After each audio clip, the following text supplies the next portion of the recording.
සෞඛ්‍ය පද්ධතිය ඉදිරි කාලය තුල දැන් තියෙන තත්ත්වෙන් තව එහාට ගිහිල්ලා තව සතියක් දෙකක් එහෙම නැත්නම් උපරිම මාසයක් වගේ යනකොට බිඳ වැටීමක් සිදුවීම වළක්වා ගැනීමට අපි ඒ සඳහා බලපෑ හේතු හඳුනා ගන්න ඕන.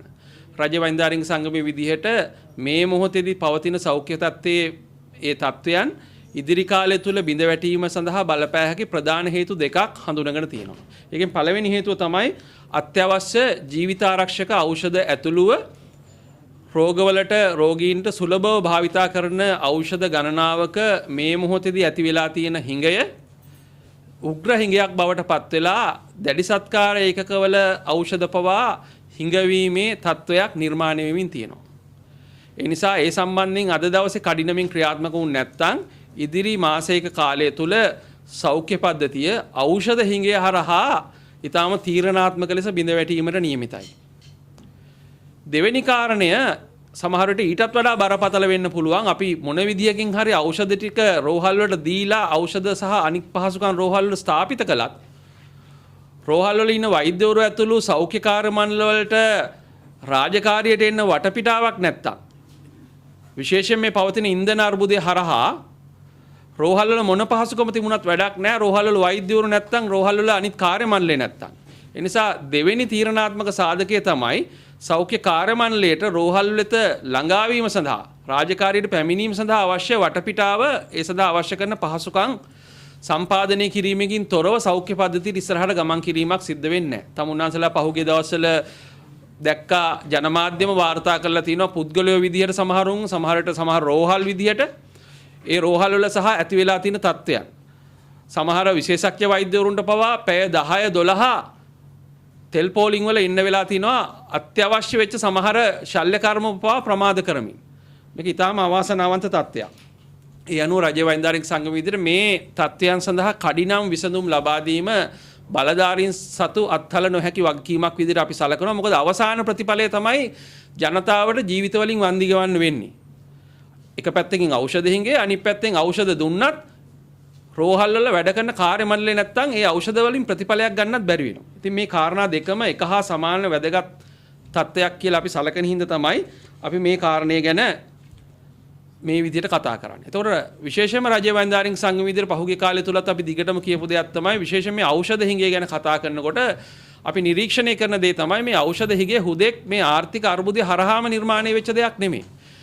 විශේෂයෙන්ම අකාර්යක්ෂම පරිපාලනය තොග කළමනාකරණය කිරීමේදී ඇනවුම් කිරීමේදී ඊටත් කලින් අවස්ථාවට ගියොත් එහෙම ලියාපදිංචි කිරීම ඇතුළු මේ හැම ක්‍රියාවලියෙම තියෙන යම් අකාර්යක්ෂමතාවයන්.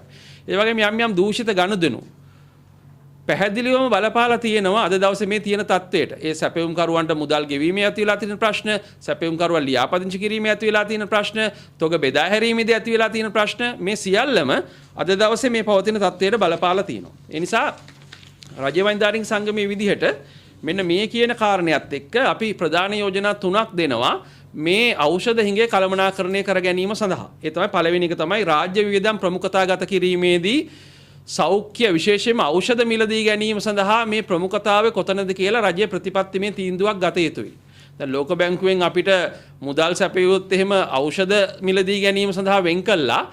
ඒ මුදල අනිවාර්යයෙන්ම එතකොට ලෝක බැංකුවෙන් ඒක දීලා තියෙන්නේම ඖෂධ මිලදී ගැනීම සඳහා ඒක දෙපාරක් හිතන්න ඕනේ නැහැ වෙන දෙයකට යොදවනවාද කියලා. මොකද අත්‍යවශ්‍ය ජීවිතාරක්ෂක ඖෂධ තමයි අපිට ඉදිරි කාලය තුල හිඟ වෙන්න නියමිත වෙලා තියෙන්නේ. ඒ නිසා අපි විශේෂයෙන්ම රජ වෛද්‍යාරික සංගම විදිහට රාජ්‍ය වියදම් ප්‍රමුඛතාගත කිරීමේදී රෝහල් පද්ධතිය තුල අත්‍යවශ්‍ය ජීවිතාරක්ෂක ඖෂධ ඇතුළුව සුලභව භාවිතා කරන ඖෂධ මිලදී ගැනීම සඳහා අවශ්‍ය මුදල් බාධාවකින් තොරව සෞඛ්‍ය අමාත්‍යාංශ සෞඛ්‍ය පද්ධතියට ලැබෙන ක්‍රමවේදයක් බලධාරීන් විසින් රජය විසින් සකස් කළ යුතුයි කියලා අපි යෝජනා කරනවා. දෙවෙනි කාරණේ රෝහල් පුරා දිවයින පුරා තියෙන රෝහල් පද්ධතිය. අපි ගත්තාම ඖෂධ භාවිතා කිරීමේ රටාවන් තියෙනවා. දැන් උදාහරණ විදිහට අපි ගත්තොත් එහෙම කොළඹ ජාතික රෝහලේ ඖෂධ භාවිතා කරන රටාවට වඩා යම් මට්ටමකින් මේ ප්‍රමාණයන් ගත්තාම වෙනත් මූලික රෝහලක ඖෂධ භාවිතා කරන රටාව ඊට වඩා වෙනස් වෙන්න පුළුවන්. ඒතකොට මේ රටාවන් හරියට තේරුම් අරගෙන අපි මේ ඖෂධ සැපයුම ඒකාකාරී විදිහට සහතික කරන්න ඕනේ ඒ අදාළ රෝහලට ගැලපෙන විදිහට.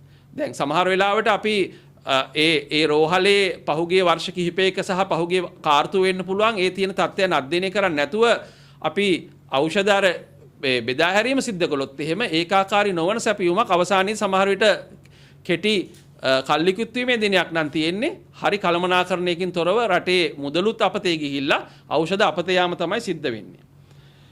ඒ නිසා ඒ බෙදා හැරීම ඇතුළුව ඒ තියෙන තත්ත්වයන් ඒකාකාරී විදිහේ රෝහල් වල සහතික කිරීම සඳහා කටයුතු කළ යුතු දැඩි සත්කාරයක තියෙන රෝහල් මොනවද? ඊගාවට OPD එහෙම නැත්නම් බාහිර ප්‍රතිකාරාංශවලද රෝගීන් එන විෂමතාවයන් මොනවද එක එක රෝහල් වල ඒ කියන තත්ත්වයන් අධ්‍යයනය කළා රෝහල් වල බෙදා හැරීම වැඩි තැන් වලින් අඩු තැන් වලට යොමු කළා මේ මොහොත කළමනාකරණය කරගන්න කටයුතු කළ යුතුයි. තුන්වෙනි කාරණේ තමයි මේ වෙන විටත් ලැබෙමින් පවතින සහ ලැබිලා තියෙන ඖෂධ සඳහා වන ආධාර සහ පරිත්‍යාග නිසි ලෙස කළමනාකරණය කරන්න ඕනේ. දැන් සමහර පරිත්‍යාග අපිට පැමිණිලි ලැබිලා තියෙනවා. ඖෂධ සැපීම අංශයට ලැබුණාට පස්සේ යම් කාලයක් ගත වෙනවා ඒ බෙදා හැරීම සඳහා. එහෙම නැත්නම් කාර්යක්ෂම ජාලයක් තියෙන පවතින ජාලයන් ශක්තිමත් කළ යුතුයි. කාර්යක්ෂතව ඉතාම කෙටි කාලයක් ඇතුළත මේ ඖෂධ රෝහල් වෙත රෝගීන් වෙත ළඟා වෙන ක්‍රමවේදයක්. එහෙම නැත්නම් අර ආධාර පවා එක තැන ගොඩ ගැහුනොත් එහෙම ඒ ආධාර දෙන අයගේ එක පැත්තකින් විශ්වාසය පළුදු වෙනවා සෞඛ්‍ය අමාත්‍යාංශය කෙරෙහි අපේ පද්ධතිය කෙරෙහි. අනිත් පැත්තෙන් රෝගීන්ට මේ ආධාරවල සහ පරිත්‍යාගවල නිසි ප්‍රයෝජනෙ ලැබෙන්නේ නැහැ. ඒ නිසා අපි කරුණාවෙන් ඉල්ලා සිටිනවා මෙන්න මේ කියන කාරණා සැලකිල්ලට අරගෙන දිවයින පුරා ඒකාකාරී අවශ්‍ය තැනට අවශ්‍ය ඖෂධය ලැබෙන රෝගීන් කිසි කෙනෙක් ඖෂධ නැතුව හැරිලා යන්නේ නැති අඩුම ගන්න විකල්ප හඳුනගෙන මේ විකල්ප වලට ගැලපෙන ඖෂධ හෝ රෝහල් වල සහතික කිරීම සඳහා මෙන්න මේ වැඩ පිළිවෙල ඔස්සේ කටයුතු කළ යුතුයි කියන කාරණා.